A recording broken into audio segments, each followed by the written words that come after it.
السلام عليكم ورحمة الله وبركاته. أهلا بكم من قناتي، فيديو جديد وحلقة جديدة. وقبل ما أبدأ أي حاجة أقول ألا بذكر الله تطمئن القلوب.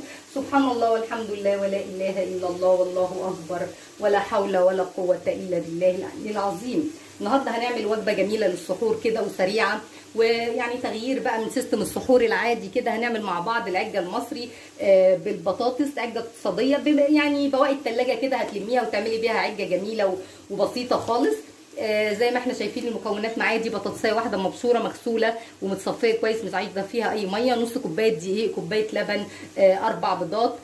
دول كانوا عندي بقيت يعني لانشون في التلاجة، وكام وحده زيتون، وهنا فلفل الوان وفلفل حار وطماطم وملح وكركم و7 بهارات وكزبره وقرفه وجنزبيل وكمون، ويعني نص معلقه ثوم صغيره.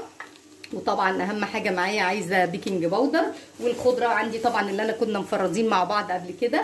هنقول بسم الله الرحمن الرحيم. هنروح مع بعض البوتاجاز عشان نشوف البصل اللي انا حطاه على النار. خليكم معايا.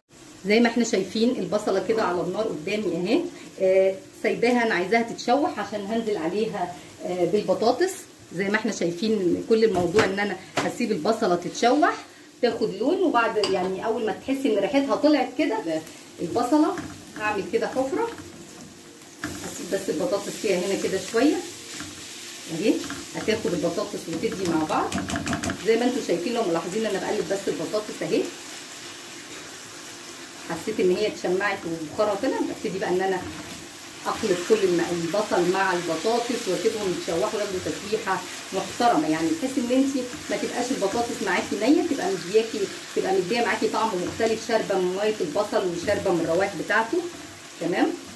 احنا مع بعض البصل على النار. التومه دي بقى هحطها هناك، احط منها جزء هنا في الخلطه النيه والجزء الثاني على البصله. هنا بقى بكل المكونات بتاعتي دي. البهارات نوسع كده ان شاء الله الكادر يكون واضح. البهارات والطماطم والفلفل السبايسي كل ده هنزله هنا كده، وهنزل هنا بكوبايه اللبن. طبعا الحاجات دي قيمه غذائيه عاليه، واللانشون وتغيير كمان الطعم مختلف عن العجه التقليديه بتاعتنا، والزيتون طبعا تاخدي بالك بقى وانت بالنسبه للملح عشان الزيتون بيبقى حادق شويه. وهننزل هنا بالدقيق كده حبه حبه بس، مش عايزين تاني اكتر من كده.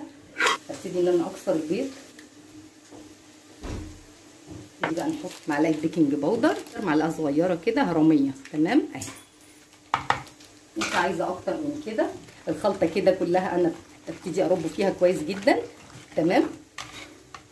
وطبعا هي كده فيها التوابل بتاعتها وكل حاجه زي ما احنا شايفين. احنا مع بعض كده، انا لسه ما اخدتش لون، انا عايزاها تاخد لون علشان وعايزاها طبعا اهم من اي حاجه ان انت لما تيجي تحطي البصل بالبطاطس على الخلطه اللي احنا عملناها دي ما تكونش سخنه، لازم تكون البصله دافيه بارده، يعني ما ينفعش ان انت تحطيها على الخليط اللي احنا عملناه ده وهي سخنه. انا كل اللي انا عملته ان حطيت الخضره على البصل، هقفل عليها واسيبها تهدى وارجع لكم تاني نكمل مع بعض الخطوات. خليكم معايا.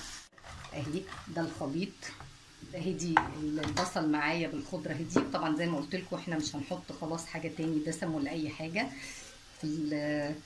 في العجه تاني، علشان ما تبقاش، انتوا عارفين الصيام ما بيحبش الحاجات الدسمه كده. وجبه متكامله، عارفين طبعا الخضروات كلها جميله، الفلفل الالوان كله حديد ومواد مضاده للاكسده.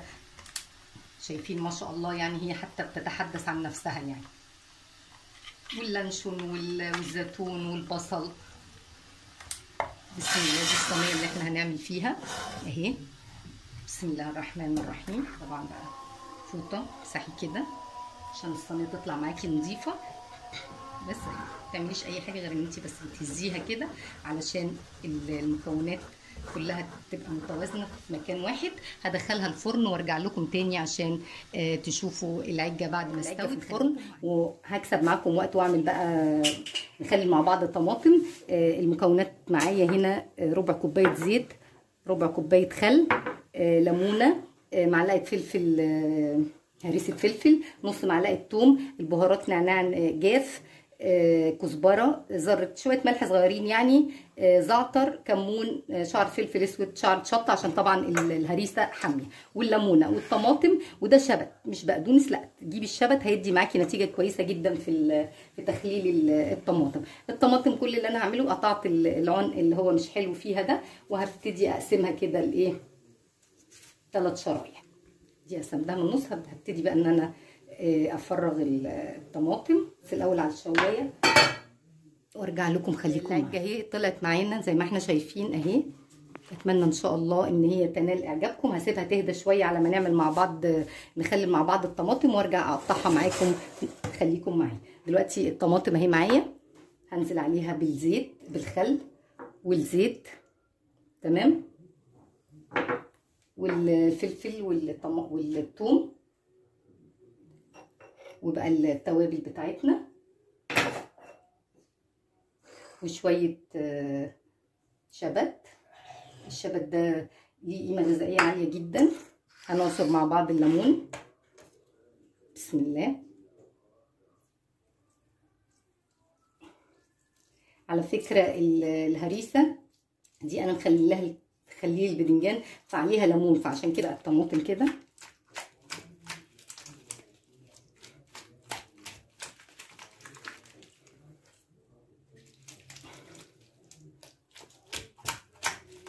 شايفين طبعا المنظر بيتحدث عن نفسه. اغرفها بقى واقطع معاكم العجه. خليكم معايا. احنا شايفين ده منظر الطماطم، وهنقطع مع بعض حته من العجه. بسم الله الرحمن الرحيم. عايزه اقول لكم بصوا جميله جدا. كان نفسي اهي بصوا السوا بتاعها عامل ازاي. ده ظهر العجه جميله جدا. اتمنى ان شاء الله انها تنال اعجابكم. ودي كانت الطماطم المخلله معايا. اتمنى ان سحورنا النهارده ينال اعجابكم. عايزه بقى تعملي جنبيها فول، عايزه تحطي جبنه، اللي يعجبك بصراحه. احنا النهارده هناكل عجه وزبادي، واللي عايز بقى يغير الفول موجود، والاكل يعني الحمد لله الخير بتاع ربنا موجود. اتمنى ان شاء الله ان سحورنا النهارده ينال استحسانكم واعجابكم، ولايك وشير وسبسكرايب للقناه. واهم من ده كله دعوه منكم ليا بالشفاء ولكل مريض يتالم. سلام عليكم.